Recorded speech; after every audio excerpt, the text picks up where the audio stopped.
नमस्कार, स्वागत है आपका न्यूज बाइस्कोप में। मैं हूं आसिया। बिहार की सियासत में इन दिनों कुछ ठीक नहीं चल रहा। एक तरफ विपक्षी एकता के बाद जिस तरह से बिखराव सामने आया और उसके बाद से लगातार सरकार के अंदर ही कई सवाल उठने लगे।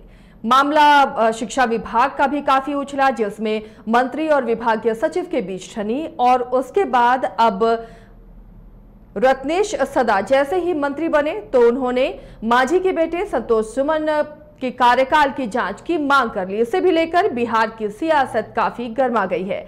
समझने की हम कोशिश करेंगे बिहार की सियासत में इस तरह जो लगातार उठापटक हो रही है, आरोप प्रत्यारोप हो रहे हैं। मांझी जब अलग हुए महागठबंधन से एनडीए में जाते ही अब उनके बेटे के कार्यकाल की जांच की जरूरत क्यों पड़ गई, इन तमाम चीजों को समझने की कोशिश करेंगे। हमारे साथ पटना से ब्यूरो चीफ एसके राजीव जुड़े हुए हैं। राजीव, बिहार की सियासत हमेशा से ही पूरे देश की नजर रही है इस पर, और इन दिनों सियासत कुछ ज्यादा ही वहां गर्म होती नजर आ रही है। अब रत्नेश सदा के मंत्री बनने के बाद मांझी के बेटे के कार्यकाल की जांच की बात सामने की जा रही है। तो जिस तरह दोनों खेमों में, दोनों पक्षों में आरोप प्रत्यारोप लग रहे हैं, कभी कुछ बातें सामने आती हैं, कभी कुछ सामने आती हैं, आखिर ये चल क्या रहा है?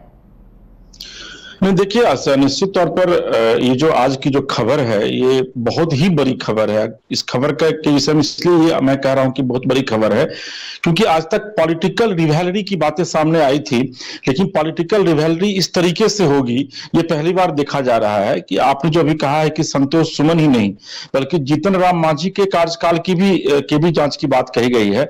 दरअसल में जीतन राम मांझी नीतीश कुमार के मंत्रिमंडल में लगभग 3 टर्म मंत्री रहे हैं और वो अनुसूचित जाति जनजाति जो कल्याण विभाग है उसके वो मंत्री रहे हैं।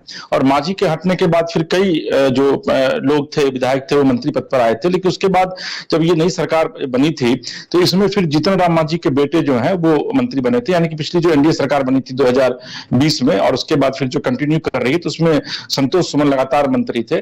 तो रत्नेश सादा ने ये बयान दिया है और उन्होंने यह कहा है कि जीतन राम मांझी, सिर्फ संतोष सुमन के ही टेन्योर की जांच नहीं होगी 3 साल की, बल्कि जीतन राम मांझी जो लगभग 12 साल तक उस विभाग के मंत्री रहे हैं उस टेन्योर की भी जांच का उन्होंने आदेश विधिवत सेक्रेटरी को दे दिया है। उन्होंने इस आदेश देने की बात नहीं कही है बल्कि विधिवत आदेश दे दिया गया। अब देखिए, ये वही रत्नेश सादा है, सहरसा सीट के सोनबरसा से ये जदयू के विधायक हैं ये, और पार्टी में इनकी कोई पूछ नहीं थी। सामान्य विधायक जिस तरीके से होता है वो होता है, लेकिन कहते हैं कि भाग्य कब किस वक्त किधर करवट बदल रही है कोई नहीं जानता। तो चूंकि ये जिस जाति से जीतन राम मांझी बिलोंग करते हैं उसको हम लोग गवई अंदाज में मुसहर जाति कहते हैं, तो उसी जाति से ये बिलोंग करते हैं। और नीतीश कुमार को यह लगा कि जीतन राम मांझी के जाने के बाद जो एक गैप आएगा उस गैप को आखिर कैसे भरा जाए।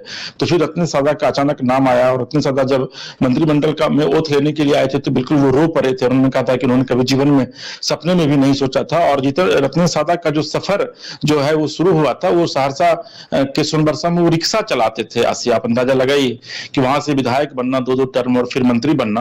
लेकिन कहीं ना कहीं से रत्नेश सादा का ये आदेश नहीं हो सकता है, क्योंकि रत्नेश सादा न तो इतने बड़े व्यक्ति है, ना उनका इतना बड़ा कद है।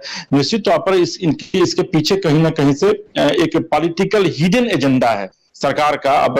और मुझे लग रहा है कि बगैर नीतीश कुमार के कहे हुए रत्नेश सादा इतना बड़ा स्टेप नहीं उठा सकते, क्योंकि रत्नेश सादा एक ऐसे व्यक्ति हैं जिनको वेरी गुड का भी मतलब नहीं है। परसों जब वो जब गया में कल वो पत्रकारों से बात कर रहे थे तो उन्होंने कुछ पत्रकारों ने उनसे पूछा कि Ratnesh ji, it is a very good idea. तो उन्होंने कहा कि ये क्या होता है, मतलब उनको ये भी नहीं पता है। तो अब अंदाजा लगाइए कि जिस आदमी को इतना एक कॉमन सेंटेंस है, कॉमन वर्ड है, वो भी नहीं पता है, वो आदमी इतना एक बड़ा और कंक्रीट डिसीजन, इसको आप कंक्रीट डिसीजन कह सकते हैं, वो कैसे ले सकता है।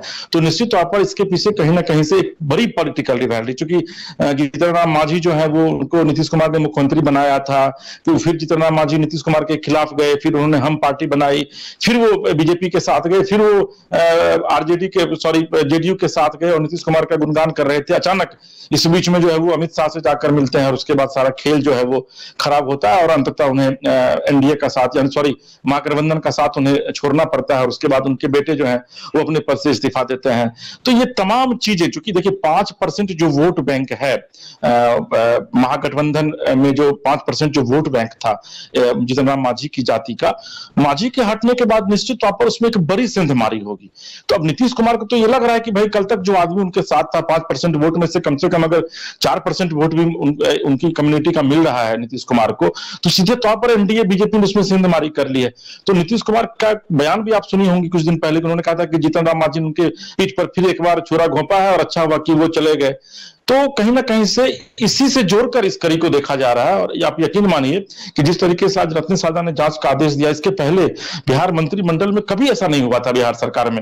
1947 जो आजादी के बाद से लेकर अभी तक कि 15-15, 20-20 साल पहले जो मंत्री रहे हैं उनके टेन्योर की जांच होगी। और जांच आदेश जो दिया गया है आसिया, उसमें यह कहा गया है कि जो रिवेन्यू से जुड़े हुए मामले हैं, यानी कि अभी तक इस विभाग में कितने बजट आए, वो बजट कहां कहां दिया गया और उससे कितना कल्याण हुआ उस खास कम्युनिटी की, फिर अनुसूचित जाति जनजाति का कितना कल्याण हुआ, ये तमाम रिपोर्ट मांगी गई है। तो आप अंदाजा लगाइए कि इसको, इसमें तो काफी ज्यादा वक्त भी लगेगा, क्योंकि किसी के पास मुझे नहीं लगता है कि 15-20 साल का पुराना रिकॉर्ड होगा, और उस समय तो कंप्यूटर भी इतना ज्यादा नहीं था कि आप उसमें डाटा स्टोर करके रख सकती थी। लेकिन निश्चित तौर पर एक चीज यहाँ पर आपसे समझना चाहूंगी, एक तरफ जहां शिक्षा विभाग को लेकर जो विवाद चल रहा था उसमें अपने सचिव का सपोर्ट करती हुई सत्ताधारी जदयू नजर आई, जबकि राजद अपने मंत्री के साथ नजर आया।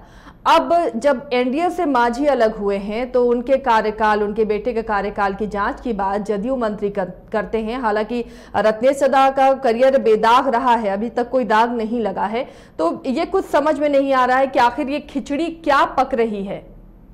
नहीं, मैं वही बता रहा था आपको आशा कि देखिए कहीं ना कहीं से नीतीश कुमार, इस पूरे पर्दे के पीछे जो है वो नीतीश कुमार है। क्योंकि रत्नेश सादा एक ऐसे व्यक्ति हैं, क्योंकि जहां से वो बिलोंग करते हैं, मैं भी उसी जिले से रहने वाला हूं, कि रत्नेश सादा कभी मीडिया से भी खुलकर बात नहीं करते हैं, आम लोगों से भी वो खुलकर बात नहीं करते हैं, बहुत ही सज्जन और सीधे व्यक्ति हैं। और वो व्यक्ति एक इतना बड़ा डिसीजन ले ले तो ये किसी के गले के नीचे रास नहीं आ रही है, किसी को पच नहीं रहा है। और इसके पीछे सीधे तौर पर नीतीश कुमार जो है, उनकी वजह से उन्होंने आदेश दिया हुआ कि भाई पूरे इनके टेन्योर की जांच करवाई जाए। चूंकि कहीं ना कहीं देखिए, चूंकि मांझी, देखिए अभी जो खेल होगा बिहार की सियासत में या फिर पूरे राष्ट्रीय राजनीति में जो खेल अभी चल रही है, वो कहीं ना कहीं सीधे तौर पर वोट बैंक को साधने की खेल चल रही है। तो नीतीश कुमार को यह लग रहा है कि भाई उनके साथ अगर मांझी जिस तरीके से उनका विरोध कर रहे हैं और खुलकर विरोध कर रहे हैं मांझी, अब उनके बेटे का बयान भी आया है रत्न सादा को लेकर के, तब खुलकर जब वो विरोध करने लगे तो उनको लग रहा है कि भाई मांझी के साथ जो वोट बैंक है, मांझी की सभा में भी काफी भीड़ उमड़ रही है। अभी उन्होंने जब नवादा से उन्होंने एक यात्रा की शुरुआत की थी तो काफी भीड़ उनकी सभा में, यात्रा में उमड़ती थी। तो नीतीश कुमार को ये लग रहा है कि एक वोट बैंक को अगर प्रभावित कर रहे हैं तो क्यों नहीं जीतन राम मांझी और उनके बेटे को प्रभावित किया जाए। और यही वजह है कि एक जांच का आदेश दिया गया। हालांकि इस जांच के कोई परिणाम नहीं निकलेगा, जांच के कोई मायने नहीं निकलेंगे, क्योंकि जीतन राम मांझी पर अगर नीतीश कुमार कोई एक्शन लेंगे या फिर जो उनके बेटे सुमन है उन पर कोई एक्शन लेंगे तो निश्चित तौर पर जो उनका वोट बैंक है जो मांझी के साथ है वो और ज्यादा एग्रेसिव होगा। और जब ज्यादा एग्रेसिव होगा तो एग्रेशन में निश्चित तौर पर वो नीतीश कुमार के अगेंस्ट वोट करेगा। लेकिन मांझी और संतोष सुमन को एक मेंटल प्रेशर में लाने के लिए निश्चित तौर पर रत्नेश सादा की तरफ से ये आदेश निकलवाया गया है, ये आदेश दिलवाया गया है। हालांकि जैसा मैंने आपको पहले भी कहा कि ये आदेश सिर्फ एक आदेश भर है, क्योंकि 20 साल के रिकॉर्ड को निकालना, उसकी जांच करना, करोड़ों अरबों रुपए अभी इसमें खर्च हुए हैं, वो इतना आसान नहीं होगा, ये सरकार को भी पता है। लेकिन उसके बावजूद फिर भी एक मेंटल प्रेशर बनाने की निश्चित तौर पर जीतन राम मांझी और उनके बेटे पर कोशिश जो है सरकार के द्वारा की जा रही है। आसिया, ये तो हालिया जो बयान जीतन राम मांझी के रहे हैं नीतीश कुमार को लेकर या महागठबंधन को लेकर, महागठबंधन से अलग होने की एक सजा के तौर पर इस तरह इस जांच को हम देख सकते हैं। बहुत बहुत शुक्रिया राजीव इस तमाम जानकारी के लिए। तो